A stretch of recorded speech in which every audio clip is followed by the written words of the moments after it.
नमस्कार विद्यार्थियों। कक्षा 6 पाठ 2 विषय सामाजिक विज्ञान।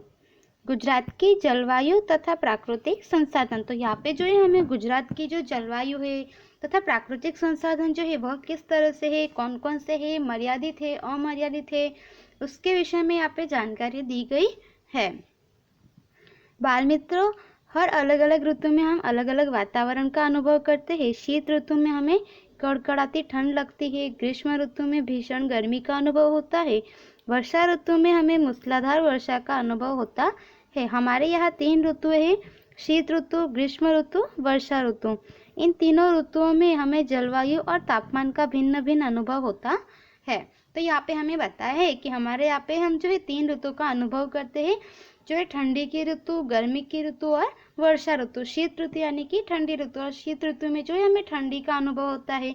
ग्रीष्म ऋतु अर्थात कि गर्मी का मौसम, जिसमें जो है हमें अधिक मात्रा में गर्मी का अनुभव होता है, और वर्षा ऋतु में जो है अधिक मात्रा में वर्षा का अनुभव होता है।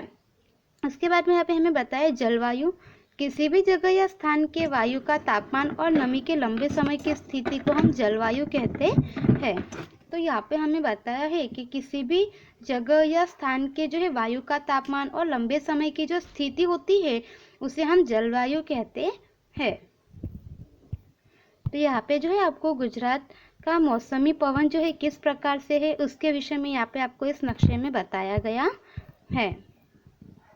अब हम यहाँ पे आगे जानेंगे। हमारे गुजरात की जलवायु में वैविध्य पाया जाता है। गुजरात का बड़ा हिस्सा उष्णकटिबंध में है। गुजरात में ग्रीष्म ऋतु में गर्मी तथा शीत ऋतु में ठंडी जलवायु का अनुभव होता है। समुद्र किनारे बसे हुए प्रदेशों में ग्रीष्म में कम गर्मी और शीत ऋतु में कम ठंडी का अनुभव होता है, और वर्षा ऋतु में अधिक वर्षा, ऐसे समशीतोष्ण जलवायु का अनुभव होता है। समुद्र किनारे बसे हुए प्रदेशों में समुद्री जलवायु का अनुभव होता है। तिथल, उभराट, डुमस, चोरवाड़, प्रभास पाटन इत्यादि समुद्र किनारे बसे हुए विकसित विहार धाम इसके सबूत है। तो यहाँ पे हमें बताया कि हमारे गुजरात की जलवायु में भी जो है हमें वैविध्यता देखने को मिलती है, और गुजरात का जो बड़ा हिस्सा जो है वह उष्णकटिबंध में है। गुजरात में ग्रीष्म ऋतु में यानी कि गर्मी की ऋतु में जो है गर्मी तथा ठंडी की ऋतु में ठंडी जलवायु का अनुभव होता है। समुद्र किनारे बसे हुए प्रदेशों में जो है ग्रीष्म ऋतु में जो है कम गर्मी, और जो सर्दी के मौसम होता है उसमें जो है कम ठंडी का अनुभव होता है, और वर्षा ऋतु में जो है अधिक वर्षा, ऐसे समशीतोष्ण जलवायु का अनुभव होता है। और समुद्र किनारे बसे हुए प्रदेशों में जो है समुद्री जलवायु का अनुभव होता है, जैसे कि तिथल, उभरा, डुमस वगैरह जो है इन सब स्थलों पर जो है हमें समुद्री जलवायु का अनुभव होता है। उसके बाद हमें जो है यहाँ पे गुजरात की जलवायु जो है उसके बारे में बताया गया है कि गुजरात की जलवायु की लाक्षणिकताएं कौन कौन सी है।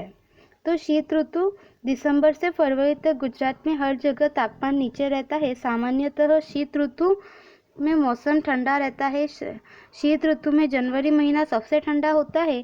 भूमध्य समुद्र की तरफ से आती हुई ठंडी और तूफानी हवाएं गुजरात के ऊपर से गुजरती है, जिससे गुजरात के कई भागों में वर्षा होती है, जिसे बेमौसमी बरसात कहते हैं। तो यहाँ पे हमें बताया कि दिसंबर से फरवरी तक जो है गुजरात में हर जगह जो है यहाँ पे गर्मी का तापमान नीचे रहता है, और सामान्यतः जो है सर्दी के मौसम में ठंडा मौसम रहता है। तो शीत ऋतु में जो है जनवरी महीना जो है सबसे अधिक ठंडा होता है। इस मौसम जनवरी महीने में जो है सबसे अधिक जो है ठंडी का अनुभव होता है, और भूमध्य समुद्र की तरफ से आती हुई ठंडी और तूफानी पवन जो है तूफानी हवाएं वह गुजरात के ऊपर से गुजरती है, जिससे गुजरात के कई भागों में वर्षा होती है। इस वजह से इसे जो है बेमौसमी बरसात कहते हैं। उसके बाद यहाँ पे हमें जो है बताया है ग्रीष्म ऋतु मार्च से मई महीने तक गुजरात के सभी भागों में तापमान ज़्यादा रहता है। मई महीने में सबसे ज़्यादा तापमान का अनुभव होता है। मई के महीने में गुजरात के कई समुद्री विस्तारों में 45 डिग्री सेल्सियस जितना तापमान होता है। समुद्र किनारे के प्रदेशों में समुद्री लहरों के प्रभाव के कारण ग्रीष्म ऋतु में गर्मी कम होती है। तो यहाँ पे हमें बताया, जैसे कि हम सभी जानते हैं कि मार्च से मई महीने तक जो है गुजरात में ज़्यादातर भागों में जो है तापमान ज़्यादा रहता है। गुजरात के सभी भागों में अधिक गर्मी का अनुभव होता है और मई महीने में जो है सबसे अधिक गर्मी का अनुभव होता है, क्योंकि उस महीने में तापमान जो है अधिक होता है। और मई के महीने में जो है गुजरात के कई विस्तारों में 45 डिग्री सेल्सियस से 50 डिग्री सेल्सियस जितना तापमान रहता है। तो समुद्र किनारे के प्रदेशों में जो है समुद्री लहरों के प्रभाव के कारण ग्रीष्म ऋतु में गर्मी कम पड़ती है। वर्षा ऋतु, तो अब हमें यहाँ पे जो है वर्षा ऋतु के बारे में बताया गया है। मई महीने के पश्चात नैऋत्य मौसमी पवन के प्रभाव से हवा में नमी का प्रमाण बढ़ जाता है, जिसकी वजह से जून से सितंबर तक वर्षा ऋतु रहती है। जून महीने के दूसरे या तीसरे हफ्ते में गुजरात के कई भागों में बिजली कड़कने तथा बादलों के साथ हवा के तूफान के साथ वर्षा का प्रारंभ होता है। कुछ पवन तो 100 किलोमीटर प्रति घंटे की रफ्तार से चलते हैं तथा समुद्री किनारे के भाग में जान माल का भारी नुकसान होता है। तो यहाँ पे हमें बताया है कि मई महीने के बाद जो नैऋत्य मौसमी पवन के प्रभाव के साथ जो है हवा में नमी का प्रमाण भी बढ़ जाता है, जिसकी वजह से जून से सितंबर महीने तक वर्षा होती है। और जून के दूसरे या तीसरे हफ्ते में जो है गुजरात के कई भागों में जो है बिजली कड़कने तथा बादलों के साथ जो है बारिश का आरंभ हो जाता है। तूफान के साथ जो है वर्षा ऋतु का प्रारंभ भी होता है। और कुछ क्षेत्रों में पवन 100 किलोमीटर प्रति घंटे की रफ्तार से चलते हैं तथा समुद्र किनारे के भाग है वहां पर जानमाल का जो है भारी नुकसान होता है। तूफान, चक्रवात या बाढ़ जैसी आने जो है संभावना वह बढ़ जाती है। अब हम यहाँ पे जो है आगे मानव जीवन का जलवायु पर प्रभाव जो है वह जानेंगे। रोज एक ही प्रकार के जीवन से मनुष्य तंग हो जाता है। ऋतु चक्र के साथ साथ हमारा जीवन भी एक निश्चित ढंग से बना हुआ है। प्रत्येक ऋतु में आने वाले कई उत्सव और त्योहार हम धूमधाम से मनाते हैं। इन उत्सवों को मनाने से हमें जीवन में परिवर्तन, सुख, चैन तथा आनंद की अनुभूति होती है। ऋतु के बदलते ही हमारी पोशाक और खुराक में परिवर्तन आ जाता है। शीत ऋतु में गर्मी ऊनी कपड़ों का उपयोग करते हैं। तो यहाँ पे हमें बताया कि रोज ही जो है एक ही प्रकार के जीवन से मनुष्य भी जो है थक जाता है। और ऋतु चक्र में जो परिवर्तन होता है उसके साथ साथ हमारे जीवन में भी जो है परिवर्तन होता है।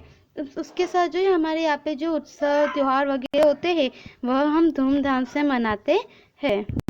और इन उत्सवों को मनाने से जो हमारे जीवन में परिवर्तन, सुख, चैन तथा आनंद का अनुभव होता है। ऋतु के बदलने के साथ साथ जो हमारी पोशाक और खुराक में भी परिवर्तन आता है। जैसे कि गर्मी के मौसम में जो है हम गर्मी का मौसम होता है उसमें हम सूती कपड़े का उपयोग करते हैं। गर्मी के और सर्दी का जो मौसम होता है, सर्दी के मौसम में हम जो है गर्म कपड़ों का उपयोग करते हैं। ग्रीष्म ऋतु में हम सूती कपड़े पहनते हैं। वर्षा ऋतु में छाता तथा रेनकोट का उपयोग करते हैं। ऋतुओं के बदलते ही खेती के लिए उगाई जाने वाली फसलों में भी बदलाव देखने को मिलता है। शीत ऋतु में बेर तथा अमरूद और ग्रीष्म ऋतु में आम तथा वर्षा ऋतु में जामुन खाने का मजा अलग ही है। मानव जीवन पर ऋतु का व्यापक असर होता है। तो यहाँ पे हमें जो है मानव जीवन पर ऋतुओं का किस तरह से असर होता है, जलवायु का, उसके विषय में बताया है। जैसे कि जो है गर्मी के मौसम में हम सूती कपड़े पहनते हैं, बारिश के मौसम में जो है छाता तथा रेनकोट का उपयोग करते हैं। और ऋतुओं के बदलते ही जो खेती जो होती है उसमें भी जो अलग अलग प्रकार की फसलों जो है उसमें बदलाव देखने को मिलता है कि अलग अलग प्रकार की फसलें ली जाती है। तो शीत ऋतु में जो है बेर तथा अमरूद और गर्मी के मौसम में जो है आम खाने को मिलते हैं तथा बारिश के मौसम में जो है जामुन खाने को मिलते हैं। तो इस प्रकार से मानव जीवन जो है उस पर ऋतु का व्यापक असर होता है। उसके विद्यार्थियों आगे है प्राकृतिक संसाधन, उसके विषय में हम अगले वीडियो में जानेंगे। धन्यवाद।